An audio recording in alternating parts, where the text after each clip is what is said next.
देखिए, आज हम आपको करंट इलेक्ट्रिसिटी में करंट डेंसिटी क्या होती है। What is current density? Current density A vector quantity, जबकि करंट जो होती है वो स्केलर होती है, टेंशन तरीके से होती है। लेकिन अभी हम इसको वेक्टर फॉर्म में लिखना चाहें, इसको कहते हैं करंट डेंसिटी। ये हमारा वेक्टर फॉर्म में है, इसको जे से डिनोटेड करते हैं। अब आ जाइएगा, मान लीजिए करंट का कोई डायरेक्शन नहीं होता, जिस डायरेक्शन में करंट ले जाना चाहे उधर बहने लगती है। मान लीजिए 2 एम्पियर इस डायरेक्शन, 3 एम्पियर इस डायरेक्शन में आए, और बीच का एंगल कोई थीटा हो, यानी 60 डिग्री हो, 45 डिग्री हो, उससे कोई मतलब नहीं। करंट 5 एम्पियर, दोनों जुड़ करके करंट हो जाएगी 5 एम्पियर। चाहे वो परपेंडिकुलर हो तब भी 5 एम्पियर हो जाएगी। इसका कोई डायरेक्शन नहीं है, जिस डायरेक्शन लेना चाहे उधर चली, तो इसलिए स्केलर क्वांटिटी करंट कहलाती है, जिसको कहते हैं टेंसर। अब मान लीजिए कोई कंडक्टर है ये। अब देखिए करंट डेंसिटी क्या होती है। मान लीजिए कोई कंडक्टर है, उसमें आई करंट फ्लो हो रही है, तो करंट डेंसिटी का डायरेक्शन जो होता है वो करंट की तरफ होगा। और ये हमारा इसका area of cross section A है। इस एरिया ऑफ क्रॉस सेक्शन से करंट फ्लो हो रही है। अब चूंकि वेक्टर क्वांटिटी में जे है, इसलिए इसमें अगर हम एरिया वेक्टर लगा दें तो एरिया वेक्टर के अनुसार इस टाइप हो जाएगा। ये एरिया वेक्टर, ये ए क्या है, एरिया वेक्टर, ये एरिया वेक्टर। अब एरिया वेक्टर मान लीजिए ये हमारा एरिया इस तरीके से थीटा एंगल पर मूव किया हुआ है, तो इसका इस डायरेक्शन में जिधर जे होगा या करंट फ्लो हो रही है, उधर उसका हो जाएगा ए कॉस थीटा। मतलब चूंकि वेक्टर फॉर्म में है, इसलिए यहाँ पर ए कॉस थीटा, इस थीटा के अंदर तो जे बराबर क्या हो जाएगा, जे बराबर आई अपान ए कॉस थीटा। ठीक है, जे बराबर क्या होगा, ए कॉस थीटा, या आई बराबर हो जाएगा जे डॉट ए। मतलब जे ए कॉस थीटा को डॉट फॉर्म में लिख सकते थे, यहाँ पर डॉट लगा दिया। अब यहाँ पर जे क्या है, जे आप जानते हो करंट डेंसिटी है। इसका डायरेक्शन किधर होगा, इधर आई होता है, करंट फ्लो करती है उससे उधर डायरेक्शन होता है।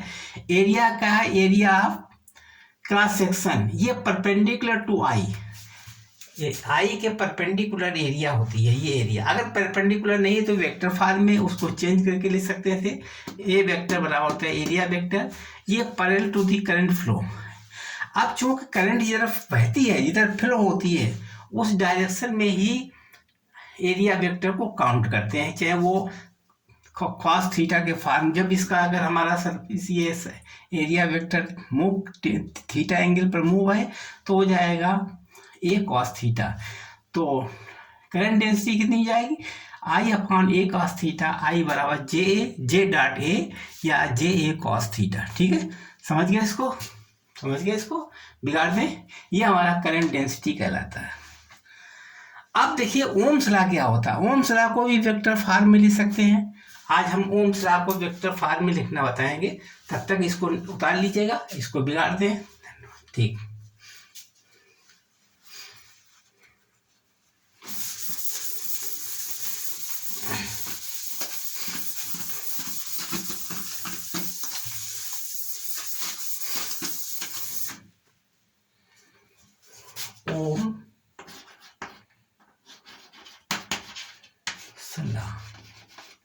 ओम का नियम आप जानते हो। ओम का नियम के साथ डेल्टा वी बराबर प्रोपोर्शनल टू आई होता है।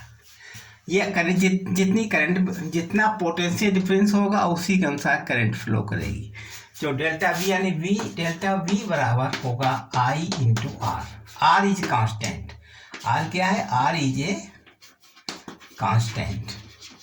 ये कांस्टेंट जोड़ दिया। अगर हम वी और आई में ग्राफ बनाए, अगर कोई v और i का ग्राफ नीचे इस तरीके से, ये v हो गया इस डायरेक्शन में और ये हमारा इस डायरेक्शन में i हो गया, तो ग्राफ कैसा बनेगा, स्ट्रेट लाइन। ये r, ये स्ट्रेट लाइन बनेगा, स्ट्रेट लाइन सीधी रेखा में।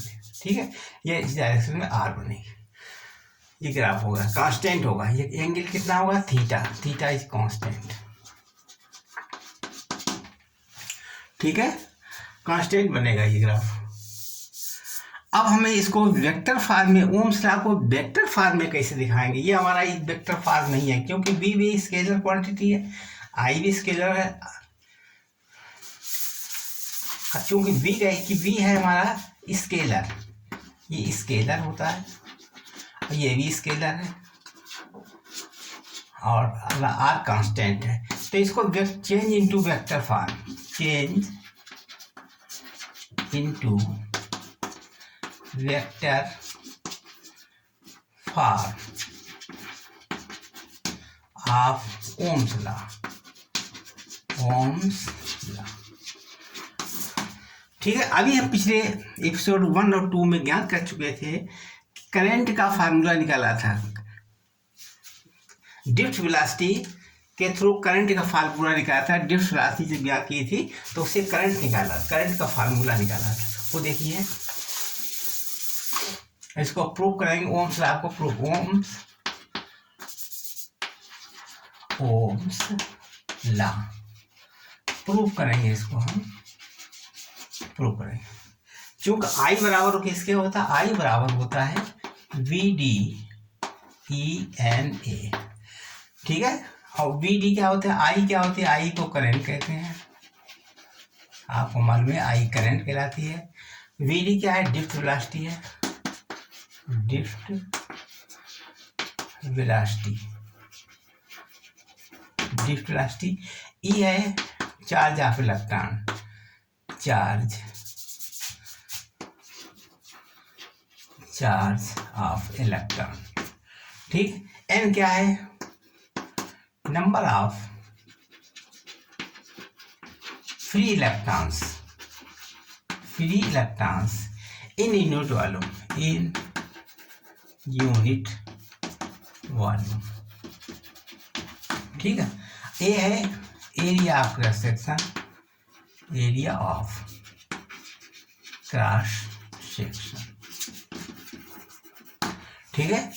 अब VD का मान भी निकाल, VD का मान पता है, VD का मान क्या होता है? EE अपान, या ऐसे लिख लीजिएगा, EE/m, ये हमारा रिलैक्सेशन टाइम, ये VD होता है। जो E क्या है बता चुके हैं, चार्ज ऑफ इलेक्ट्रॉन, और E क्या है? ये हमारा इलेक्ट्रिक फील्ड है, इलेक्ट्रिक ये फील्ड। और टाउ क्या है? Average relaxation time, relaxation time, ये टाउ कहलाता है, ठीक। M क्या है? Mass of the electron, mass of the electron. देखिए, अगर ओम्स लॉ तब नहीं काम करता है जब ये कुछ भौतिक अवस्थाएं होती हैं जिनको ध्यान में रख करके ओम्स लॉ बनाया गया है। अगर टेम्परेचर अधिक है तो क्या होगा? इलेक्ट्रॉन आपस में धड़ लड़ेंगे और उनका रिलैक्सेशन टाइम कम हो जाएगा। अगर हीट प्रोड्यूस होगी तो रिलैक्सेशन टाइम कम हो जाएगा, नंबर ऑफ इलेक्ट्रॉन की मात्रा अधिक हो जाएगी, फ्री इलेक्ट्रॉन की वैल्यू बढ़ जाएगी। तो क्या होगा? हमारा ये I का मान चेंज हो जाएगा, या R का मान चेंज हो जाएगा, कांस्टेंट जो R है R का मान चेंज हो जाएगा। अब देखिए यहाँ पर VD का मान इसमें रख के निकाल लीजिए। I बराबर होता है, VD है EE/m, टाउ, VD का मान रख दिया E, और इंटू ENA। अब I निकाल लीजिए, I हो जाएगा E की मतलब E² हो गया, और बटे m। और E बराबर क्या होता है? V/L। आप जानते हो कि E बराबर होता है E बराबर किसके होता है? E बराबर होता है V/L, या V बराबर होता है E/L, आप जानते हैं यहाँ पर। तो वही फार्मूला E के बराबर ये V/L लग दिया हमने, और टाउ, ये टाउ है इंटू NA, ठीक। अब V को इधर लाइए, I/V बराबर E² τ/ml/NA, ठीक है। और इसको भी देख लिया। अब इसको जो है ये आप नोट कर लीजिए, ये फार्मूला यहाँ तक हमने लिख दिया है और नोट कर लीजिएगा। इसके बाद अब हम इसको चेंज करते हैं, बिगाड़ रहे हैं। ठीक है, देखो क्या लिखेंगे, इतना भी काट दें। ठीक,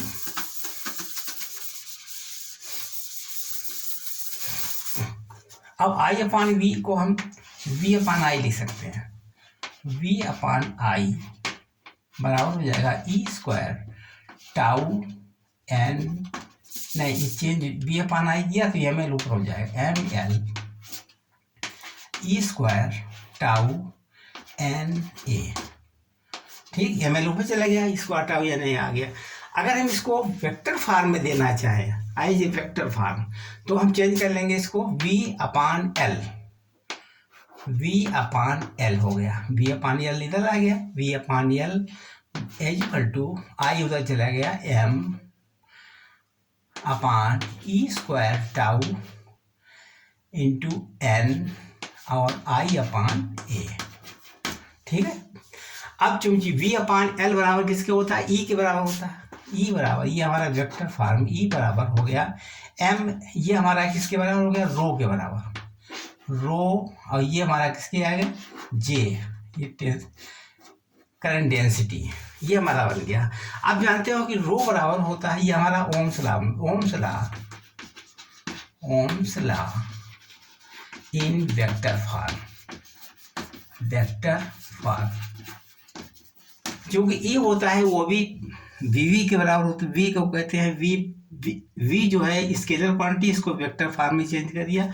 अगर इसको हम स्केलर लिखना चाहें तो वी हो गया, और रो ये आर हो जाएगा, मतलब ये सब चेंज हो जाएगा। ठीक है, अब इसके बाद ये हमारा वी हो जाएगा वेक्टर फॉर्म, रो को आर कर देंगे, आर को, और ये आई हो गया, तो ये बन गया Ohm's law in scalar form. और वेक्टर फॉर्म क्या हो जाएगा, ई बराबर रो जे। ठीक है, वेक्टर फॉर्म।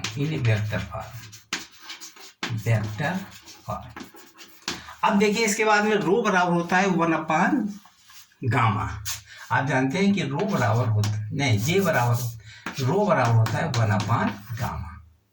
तो यहाँ पर रो का मान रख दीजिए, ई वेक्टर बराबर था 1 अपान गामा और जे वेक्टर, कहने मतलब जे बराबर हो जाएगा गामा ई, ये हमारा निकलेगा कंप्लीट। अब देखिए इसका हमने करंट डेंसिटी बराबर होगा gamma into E vector, current density और दोनों निकाल दिया इन्हें। अब ओम्स लॉ को हमने वेक्टर फॉर्म में चेंज कर दिया है। ठीक है, आप लोग समझ गए होंगे किस तरीके से हमने इसको ज्ञात किया है। अब ठीक, अगले वीडियो में आप कुछ न्यूमेरिकल बताएंगे, जो कि टोटल रेजिस्टेंस यानी इक्विवेलेंट रेजिस्टेंस कैसे ज्ञात किया जाए। जब तक आप हमारे इस चैनल को सब्सक्राइब कीजिए, लाइक कीजिए और शेयर कीजिए, बेल आइकन को भी पुश कीजिए, जैसे अगला नोटिफिकेशन आपको जल्दी प्राप्त हो सके। इस तरीके से अब अगला वीडियो हम देंगे जिस पर कि न्यूमेरिकल होंगे, मतलब रेजिस्टेंस के ऊपर न्यूमेरिकल, विभिन्न प्रकार के न्यूमेरिकल जो रेजिस्टेंस पर बनेंगे उनको हम आपको अगले वीडियो में दिखाएंगे। तब तक आप हमारे चैनल को सब्सक्राइब कीजिए, लाइक और शेयर कीजिए, जिससे अगला वीडियो हम आपको तुरंत आपको नोटिफिकेशन अगले वीडियो को आपको प्राप्त हो जाए। धन्यवाद।